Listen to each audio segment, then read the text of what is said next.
Good morning student, welcome to my channel. आज का हमारा टॉपिक है commercial and non commercial energy. तो पहला है कॉमर्शियल एनर्जी। वाणिज्यिक ऊर्जा स्रोतों का संक्षिप्त विवरण नीचे दिया गया है, जिसमें पहला है कोयला और लिग्नाइट। इसे भारतवर्ष में ऊर्जा का प्रमुख स्रोत माना गया है। इसे आसानी से ऊर्जा के अन्य रूपों जैसे बिजली, गैस और तेल में परिवर्तित किया जा सकता है। कोयले का कुल अनुमान संसाधन अब 1,48,079 मिलियन टन पर रखा गया है, लेकिन कुल भंडार का लगभग 60,000 मिलियन टन यानी कुल कोयले का भंडार 40% है। लिग्नाइट काले कोयले की तुलना में कम मात्रा में भूरे रंग का कोयला है। 1950-51 में भारत में कोयला और लिग्नाइट का उत्पादन 32.3 मिलियन टन था, जो 2004 और 2005 में बढ़कर 413 मिलियन टन हो गया। तेल और गैस, औद्योगिक क्षेत्र और परिवहन सेवाओं की वृद्धि के साथ जीवाश्म ईंधन की मांग तेजी से बढ़ी। भारत में आर्थिक योजनाओं की शुरुआत के बाद कच्चे तेल का उत्पादन लगातार बढ़ रहा है।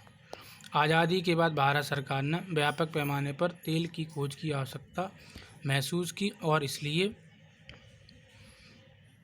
तेल और प्राकृतिक गैस आयोग ONGC की स्थापना 1956 में की गई और 1959 में ऑयल इंडिया लिमिटेड OIL की स्थापना की गई।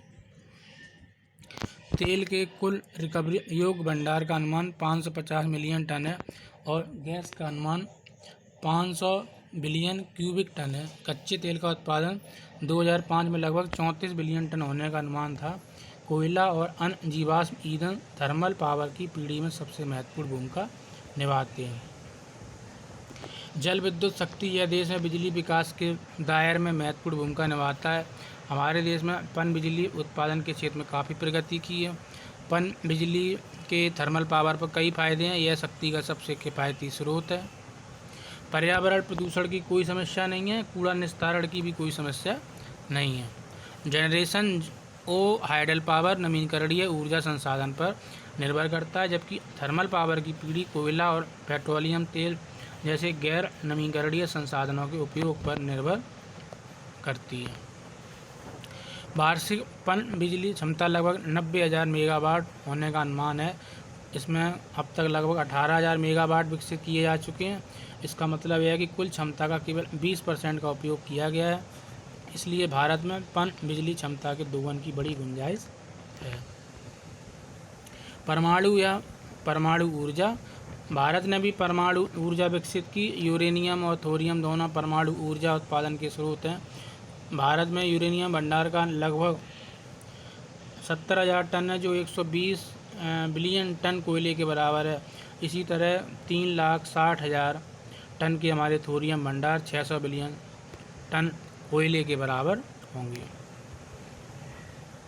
यूरेनियम और थोरियम की उपलब्धता को ध्यान में रखते हुए भारत सरकार ने तारापुर, महाराष्ट्र में तारापुर परमाणु ऊर्जा स्टेशन TAPS 1969 नाम से परमाणु बिजली संयंत्र स्थापित करने की दिशा में कदम उठाए। 1984 से 86 नरौरा उत्तर प्रदेश के दौरान और कलपक्कम 1989 और 91 के दौरान। नेक्स्ट है नॉन कॉमर्शियल एनर्जी सोर्स। पहला ईंधन, यह खाना पकाने के उद्देश्य के लिए आवश्यक है।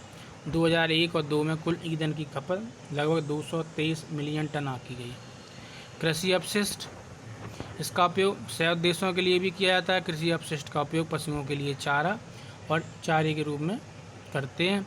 कत्थाघरों में छत सामग्री भी में बनाने में इसका यूज है। यह अनुमान लगाया गया है कि अकेले ईंधन के लिए 2001 में कृषि अपशिष्टों की खपत लगभग 65 मिलियन टन थी। पशु गोबर, हमारे ग्रामीण भारत में पशुओं के सूखे गोबर का उपयोग आमतौर पर ईंधन के रूप में किया जाता है।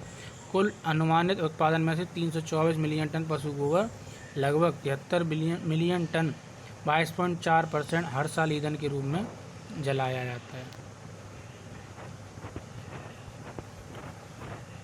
तो ये आज का हमारा टॉपिक था commercial and non commercial energy source. और आगे आपको नोटिफिकेशन मिलता रहे, इसके लिए हमारे चैनल को सब्सक्राइब करें।